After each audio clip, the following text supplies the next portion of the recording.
registrado por Mateus. Capítulo 11, versículos 16 até o 30.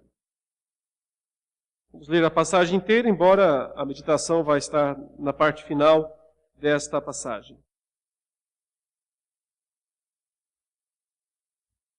Mateus capítulo 11,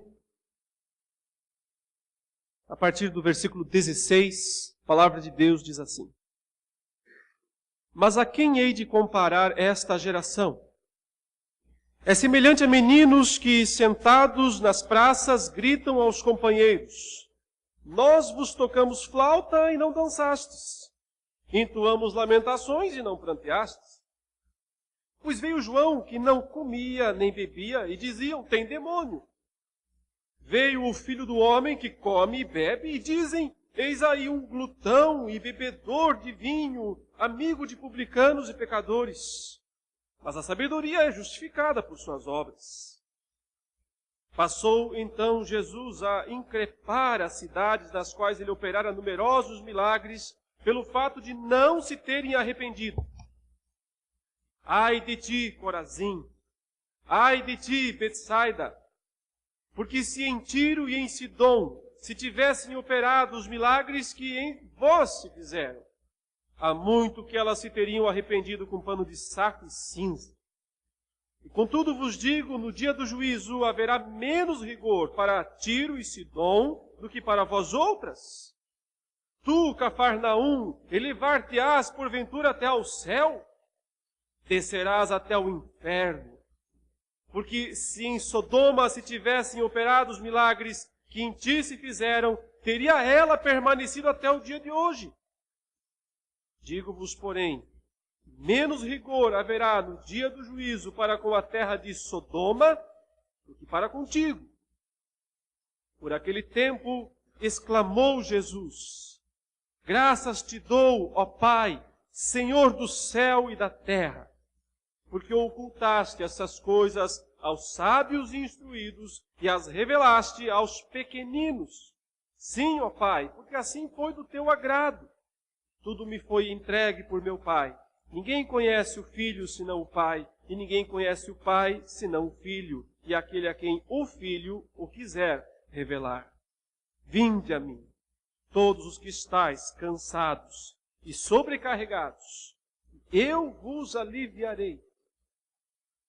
Tomai sobre vós o meu jugo e aprendei de mim, porque sou manso e humilde de coração, e achareis descanso para a vossa alma, porque o meu jugo é suave e o meu fardo é leve. Aqui no texto que nós lemos, há o registro de um convite que Jesus faz aos seus discípulos, ao povo de Israel daqueles dias, de uma forma geral, um convite para descanso. O que será que o Senhor Jesus quer dizer pela palavra descanso? Achareis descanso. O que é esse alívio? E principalmente, como alcançar isso? Será que trata-se de um período de recuperação após um momento de grande estresse, de muito trabalho? Será que é uma espécie de um happy hour, né? Crente, para recuperar-se, para espairecer um pouco dos problemas da vida? Na verdade, não. O Senhor Jesus está chamando para um descanso de algo muito específico, que tem a ver com as duas palavras que ele utiliza na passagem: cansados e sobrecarregados. O descanso que ele está oferecendo tem a ver com essas duas expressões, as quais nós teremos que analisar com mais profundidade daqui a pouco. Mas eu antecipo já o ponto central desta mensagem e desta passagem, falando que só há descanso verdadeiro na graça do nosso Deus. Só há descanso esse descanso que o Senhor promete ao seu povo, nesta palavra, no significado desta palavra que é graça. E eu estou aqui dentro de uma série de mensagens em que o título principal é o que é a teologia reformada? O que é que a teologia reformada prega, proclama? Quais são seus pontos fundamentais centrais? E nós já vimos que o primeiro deles é a Escritura, ou só a Escritura. Somente a Escritura é a palavra de Deus e somente ela é a regra de fé prática para a igreja. E porque a Escritura é a regra única e ela nos apresenta a pessoa de Cristo, então vem o segundo tema central da teologia reformada, que é somente Cristo. Porque não há outro caminho aos céus. Ninguém pode ir até Deus, a não ser através do Filho de Deus, que é o Senhor Jesus Cristo. E Ele nos leva até o Pai por uma atitude puramente graciosa. Por isso, o terceiro aspecto da teologia reformada é somente a graça. E é esse que nós vamos meditar um pouco mais aqui nesta noite, já deixando esse tema estabelecido, ou seja, somente há descanso verdadeiro na graça de Deus. Irmãos, o grande problema, a meu ver, da igreja cristã no mundo, qualquer lugar, Brasil, qualquer outro país, sempre está relacionado ao mau entendimento desta palavra, graça. A má compreensão deste tema é o que conduz, via de regra, a quase todos os desvios do verdadeiro evangelho. Por isso foi tão importante para a igreja lá do século XVI, para a igreja dos reformadores, pregar a respeito da graça de Deus. Porque eles entendiam corretamente que a compreensão do que é a graça de Deus promove na igreja purificação, compromisso, fidelidade, transformação. Mas a má compreensão produz todo tipo de erros, vícios e de destruição da verdadeira mensagem do Evangelho. Por isso é preciso compreender bem o que é a graça de Deus. Qualquer igreja cristã vai usar essa palavra o tempo todo, graça, graça, graça. Mas muitas vezes sem a correta compreensão do que ela significa. E há dois erros comuns em relação à graça de Deus. São extremos, pontos extremados. Mas eles nos ajudam a compreender que há, claro, pontos intermediários aqui entre eles, e que não é difícil qualquer cristão em algum momento tender para lá ou tender para cá. O primeiro equívoco em relação à graça de Deus é aquilo que nós chamamos de legalismo. O legalismo, basicamente, é uma noção de que o indivíduo precisa cumprir por ele mesmo os requisitos, as estipulações, as coisas que são exigidas por Deus. De certa maneira, o sujeito legalista é alguém que tem grande convicção de que ele é pecador. Mas ele tenta, de alguma maneira, superar essa convicção, isso que grita dentro dele, com toda aquela parafernália religiosa de rituais e de observâncias e de costumes e de tradições e de mandamentos humanos. No fundo, o sujeito legalista é aquela pessoa que tem um grande medo de Deus. Deus para ele é uma espécie de um tirano cósmico. É alguém que está o tempo todo lá do céu, com um binóculo, procurando as menores falhas das pessoas para poder acusá-las, condená-las. Eu estou exagerando nessa descrição. Mas é mais ou menos essa ideia.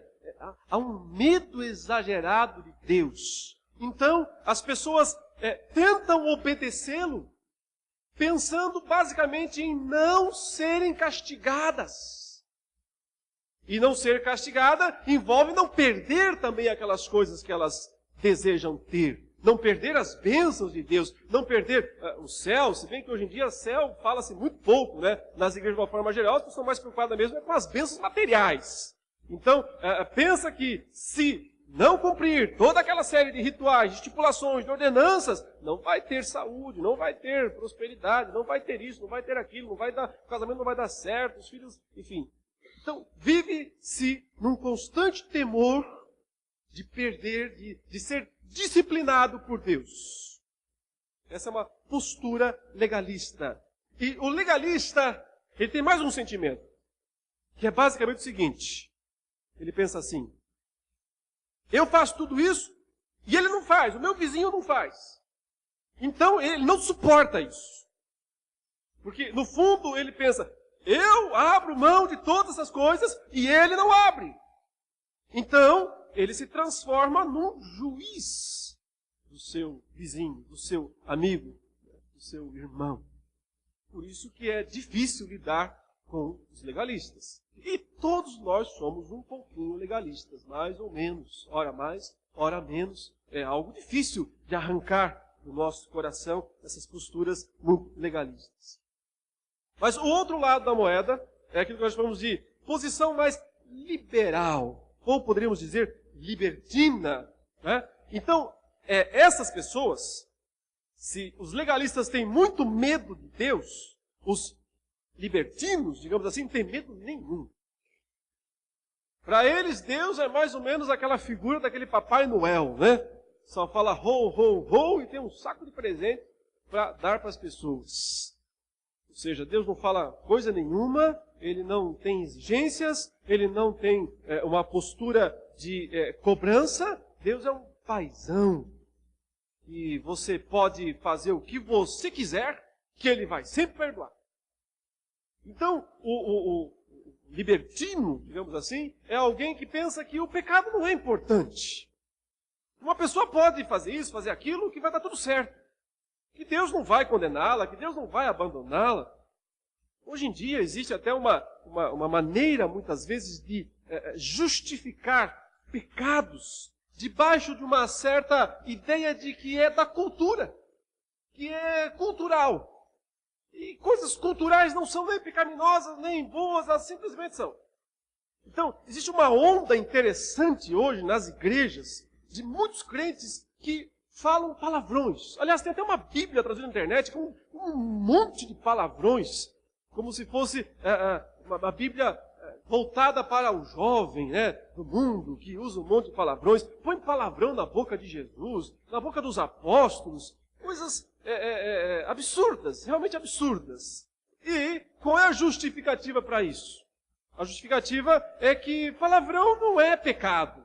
Palavrão é uma coisa da cultura, é da sociedade. As pessoas falam porque tem a ver com os relacionamentos sociais. Portanto, palavrão não é pecado.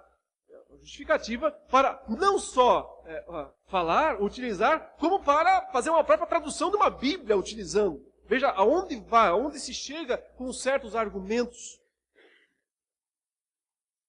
que, no fundo, estão baseados numa ideia de que o pecado não é importante.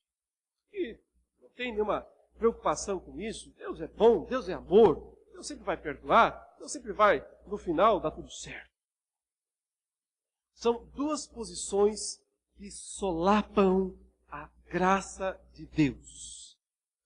A primeira, porque meio que a ignora, pensando que o nosso relacionamento com Deus depende do nosso esforço, depende do nosso mérito.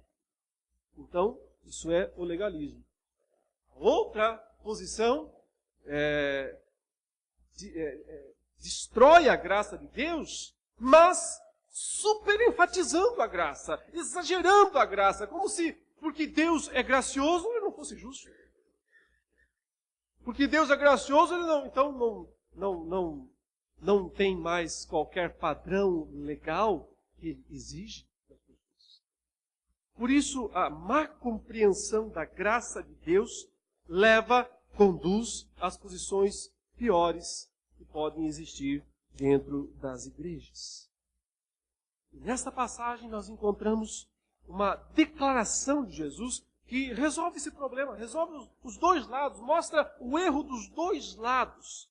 E como é que funciona essa questão da graça e do descanso? Porque só há descanso verdadeiro na graça de Deus. Jesus fez um convite no meio de um contexto religioso que está descrito nos versículos anteriores, em que as pessoas estavam descontentes, primeiro com a pessoa de João Batista e depois com a pessoa do próprio Cristo. Porque João Batista tinha uma posição mais radical em relação a comportamento. A comida dele, os irmãos sabem, né? Era mel silvestre e gafanhotos, né? Umas iguarias interessantes. Ele se vestia, né, com roupas muito rústicas e vivia lá nos desertos. Então, ele era uma pessoa afastada da sociedade. Ele é o último dos profetas do Antigo Testamento e ele tinha esse estilo. Mas Jesus era diferente. Então, eles diziam, esse homem é um endemoniado, João Batista, porque ele é muito esquisito, tem um jeito muito estranho lá de se comportar.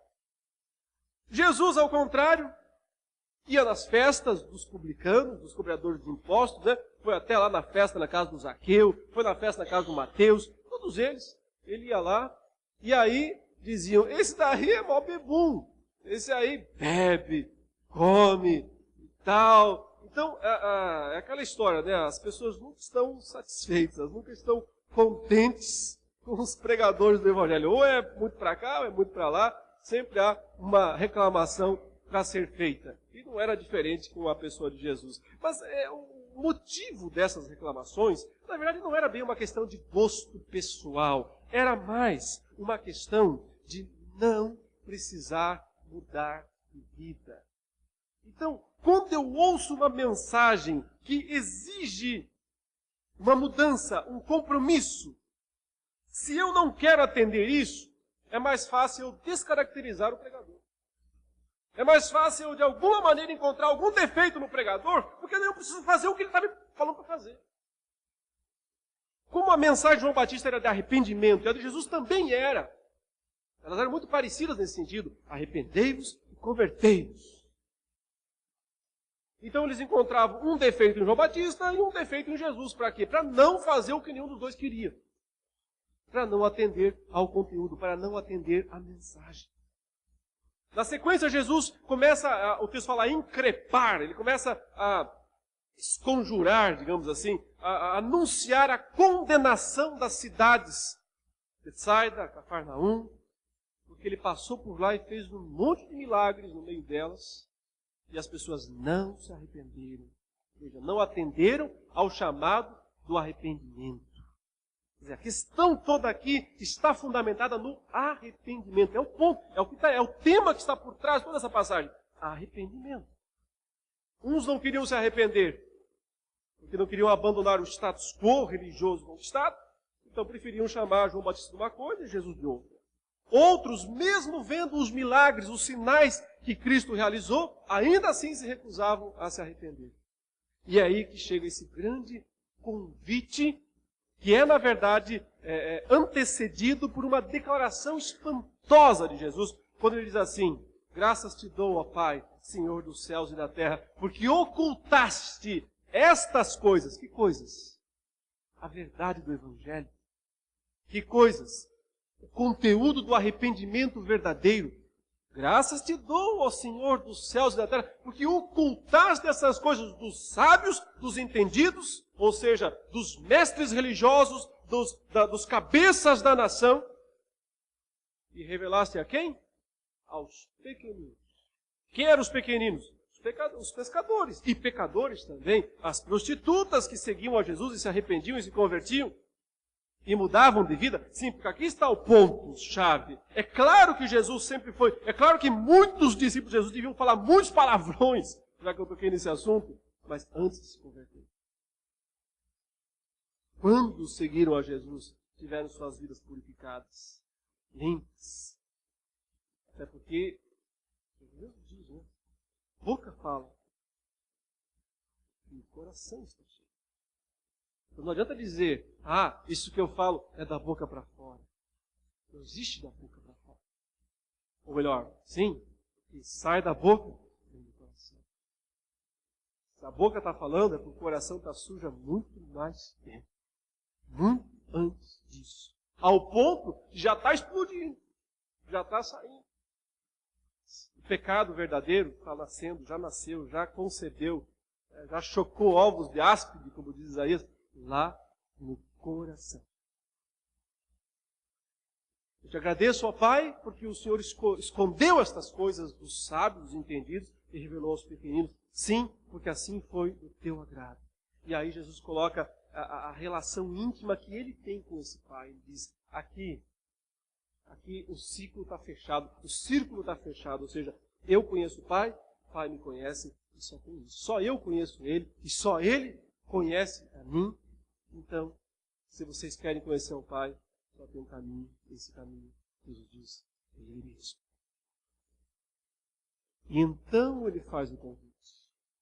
Vinde a mim. Todos vós que estáis, aí as duas palavras importantes, cansados e sobrecarregados.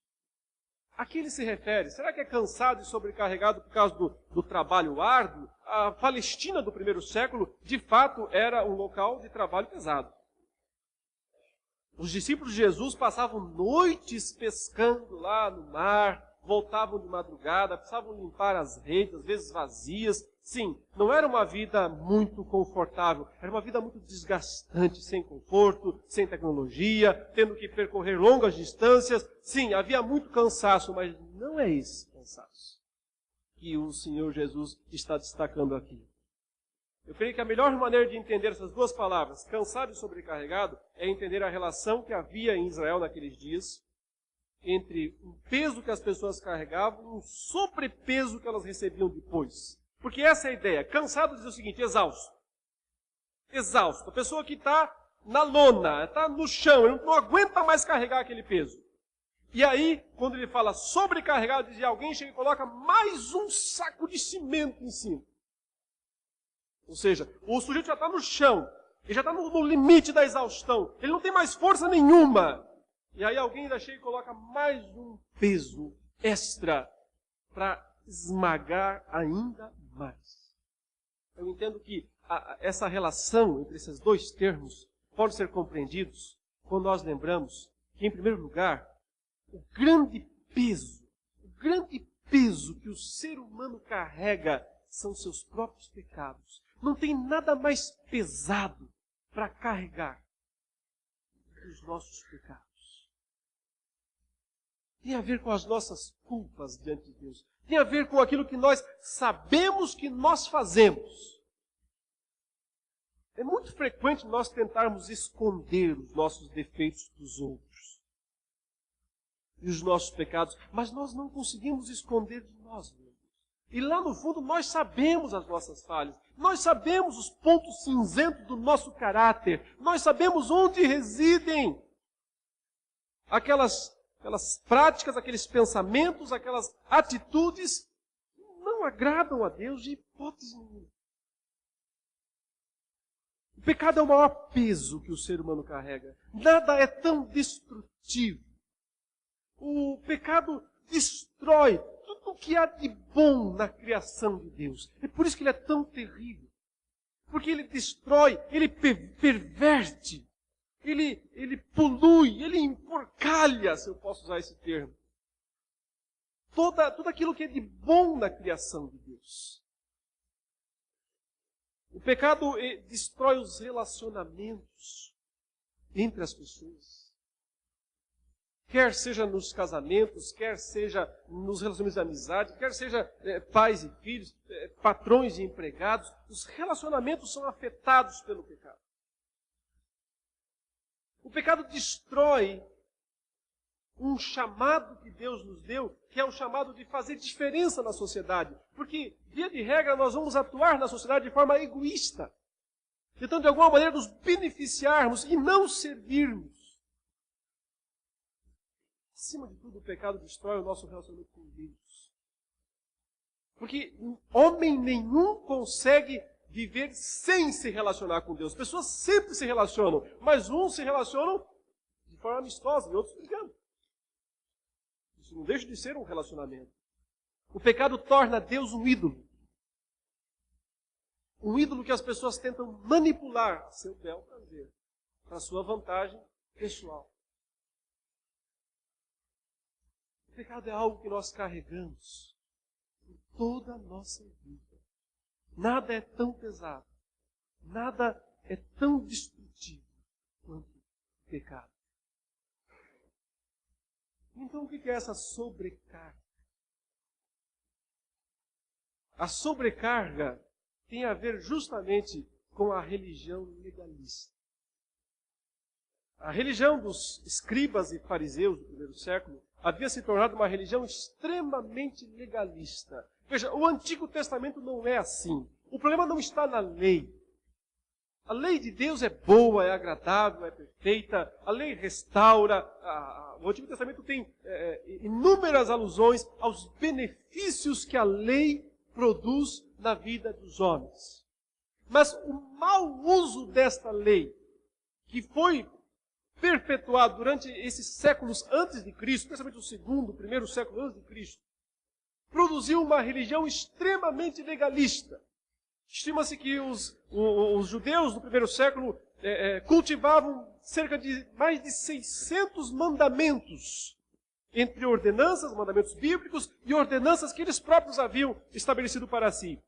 Um deles, por exemplo, que é inclusive questionado, pelo qual eles questionam Cristo em algum momento, é aquele famoso comer sem lavar as mãos. O comer sem lavar as mãos foi elevado pelos judeus à categoria de um mandamento, que se fosse quebrado, a pessoa não poderia se relacionar com Deus. Já imaginou? Já é difícil decorar 10 mandamentos, né? Que tal decorar 600 e tantos, né? Tadinha das crianças, né? Fala aí o mandamento 352, né? Ia ter um pouco de dificuldade. Quanto mais observar. Se lembrar, se decorar já seria muito difícil, imagine praticar, imagine observar isso com todo aquele rigor, com toda aquele anseio de que seria o único modo de poder agradar a Deus, observar. É claro que então eles começam a encontrar os jeitinhos para poder burlar essas coisas, porque eles mesmos percebiam que não era possível observar tudo aquilo. Então eles mesmos também encontravam subterfúgios para conseguir. O mais famoso deles é aquela questão que eles faziam em relação ao sábado. Disse que os fariseus usavam uma espécie de um mecanismo para poder cumprir o sábado. Havia uma distância que os judeus podiam percorrer no sábado, mais do que isso, então era quebra do sábado. Vamos dizer aqui que era 1 quilômetro. Então eles podiam caminhar 1 quilômetro no sábado, só para questão de exemplo. Então, para poder andar um pouco mais do que 1 quilômetro, no dia anterior ao sábado, disse que alguns judeus pegavam um objeto pessoal deles, uma capa, vamos dizer assim, um guarda-chuva, né, alguma coisa de uso pessoal, percorria 1 quilômetro, colocava lá aquele objeto e deixava lá. No dia seguinte, no sábado, então ele fazia o seguinte raciocínio e exercício. Ele dizia, eu posso caminhar 1 quilômetro da minha casa até algum lugar. Pois muito bem, ele saía da casa dele e ia até onde ele deixou aquele material, equipamento, uma capa, uma roupa. Então ele andou 1 quilômetro. Ele dizia, isso aqui é a minha casa. Eu cheguei em casa, posso andar mais 1 quilômetro. Então, fazia valer 2. E depois ele voltava até onde estava a capa. Dizia, não, só voltei para casa. Mas ainda posso voltar para minha casa, que tem mais de 1 quilômetro. Uma maneira de dar um jeitinho na legislação. Isso é típico de legalista também. Ele vai encontrar alguma maneira de poder não fazer aquilo, mas sem se sentir culpado por não fazer aquela exigência. A questão é justamente essa. A religião, que era para aliviar as pessoas do peso do pecado, havia se tornado numa sobrecarga, num peso ainda maior. Então o sujeito já estava na lona por causa dos seus próprios pecados. A religião chegava e dizia, carrega mais esse saco de cimento aqui. Leva mais isso aqui também. Não é exatamente o que a religião faz até hoje. As pessoas chegam quebradas às igrejas, sem nada de condição, e eles dizem, doe o resto do seu dinheiro para você poder ser abençoado por Deus. Faça mais isso, faça mais aquilo outro. O sujeito está na lona, carregue mais esse saco de cimento aqui, e aí Deus vai abençoar você, e aí Deus vai abrir as portas do sucesso para a sua vida. Isso é sobrecarga. Por isso religião é uma coisa ruim. É estranho falar isso. Porque nós estamos aqui numa religião, né? Mas a religiosidade é algo ruim. Porque a religiosidade não liberta as pessoas, mas as aprisiona. A religiosidade não tira a carga das pessoas. A religiosidade impõe mais carga sobre as pessoas. E é por isso que Cristo disse, quer descanso? Vinde a mim. Observe, ele não disse, quer descanso? Cumpra essas coisas que eu vou ensinar a vocês. Quer descanso? Faça isso, faça aquilo. Quer descanso? Vinde a mim. O convite de Jesus a Ele mesmo é o grande significado da graça de Deus. Porque é nesse ponto que Jesus se diferencia de todos os líderes religiosos do mundo. Já falei isso em algum momento aqui. Porque qualquer líder religioso de qualquer religião deste mundo, basicamente diz o seguinte: o que eu ensino é a verdade. Faça isso e você vai se dar bem. O que eu estou falando é correto. Não faça o que eu digo que não pode fazer e você vai se dar bem. Então é a famosa religião, faça isso e não faça aquilo. Então você tem a lista do que pode fazer e do outro lado a lista do que não pode fazer. E as pessoas tentam viver a fé olhando aqui, olhando lá. Aqui está a diferença crucial, porque Cristo não diz, faça isso. Ele diz, vinde a mim. O que torna Cristo único, absolutamente único, singular, é o que torna o verdadeiro cristianismo, não o falso que mais tem por aí, mas o verdadeiro cristianismo singular, único. Porque ele é o único que diz, eu sou a salvação. Não eu tenho, não eu posso dar, mas eu sou. Veja quantos eu sou Cristo disse nos evangelhos.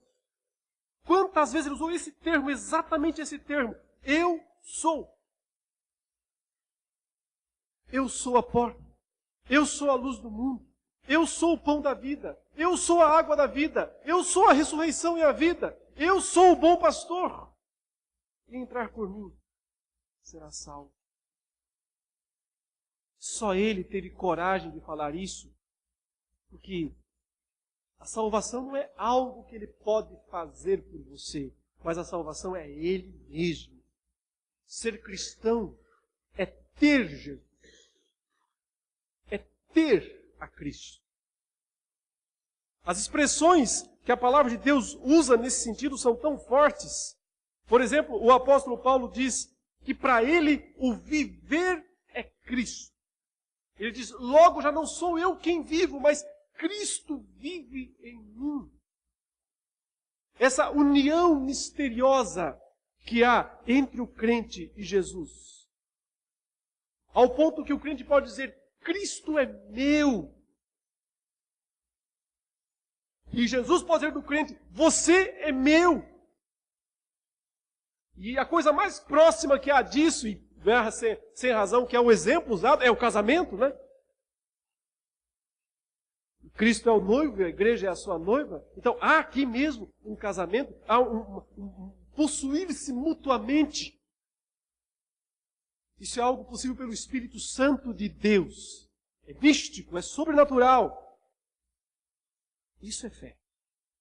A fé é a união do crente com Cristo, através da qual o crente recebe todas as bênçãos da graça de Deus que foram conquistadas por Cristo.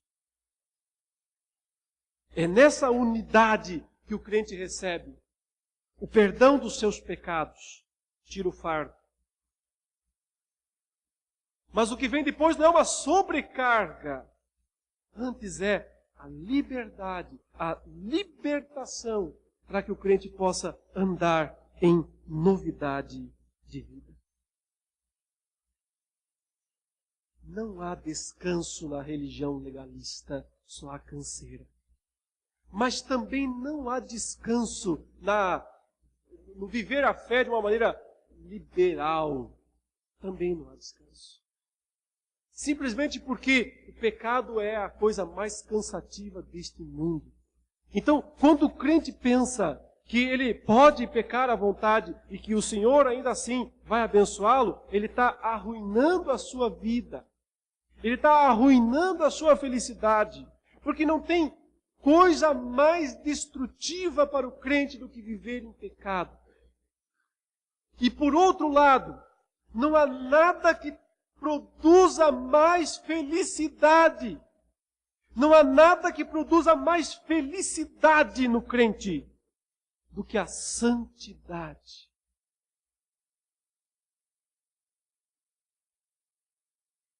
Observe na sua vida. Veja quais foram os momentos em que você foi mais feliz.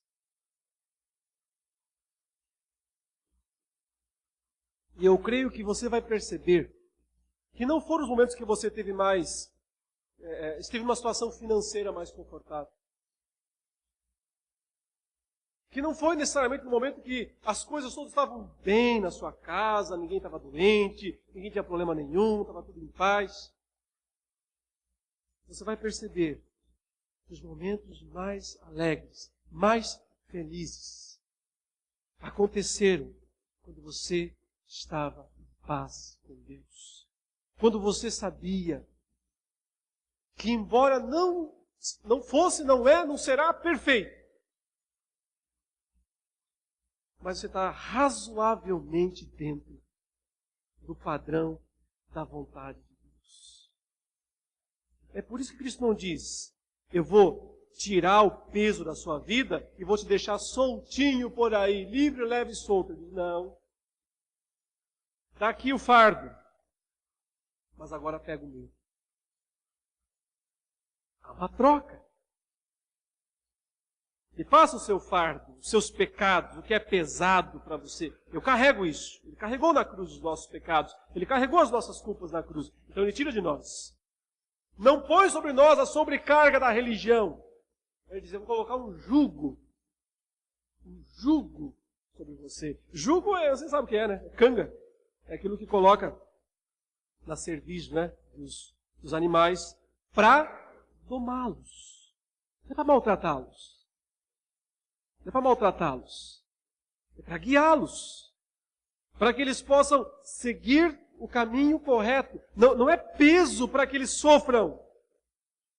Ou seja, o padrão de vida que o Senhor estabelece para nós não é um padrão de sofrimento, não é um peso de sofrimento. O jugo que Ele coloca no nosso pescoço é tão somente para que nós possamos andar pelo caminho corretamente. E para que nós não nos desviemos. Por isso Ele fala, meu fardo é leve. Não deixa de ser um fardo. Mas a diferença está entre leve e pesado. Os nossos pecados são pesados. O legalismo é pesado. Mas ele não nos chama para uma vida de libertinagem. Ele nos chama para uma vida de santidade. Porque o nosso descanso verdadeiro está na santidade. É na santidade que eu experimento o descanso da graça. Quando não há santidade em minha vida, continua havendo culpa, peso e sofrimento. Mas quando o jugo de Cristo no meu pescoço me conduz pelo caminho correto, isso é santidade, isso é descanso. A palavra-chave aqui é aprendei. Olha o que ele diz. Aprendei de mim. Na língua grega é a mesma palavra para discípulos. Na raiz. A mesma raiz da palavra grega para discípulos. Então, aí você pode entender de que maneira o descanso da graça se torna realidade em nós. Isso é através do discipulado. Isso é através de uma vida, de uma caminhada, de uma jornada do lado do Mestre. Nenhum crente nasce de novo perfeito. Ele precisa crescer, ele precisa seguir o caminho do discipulado.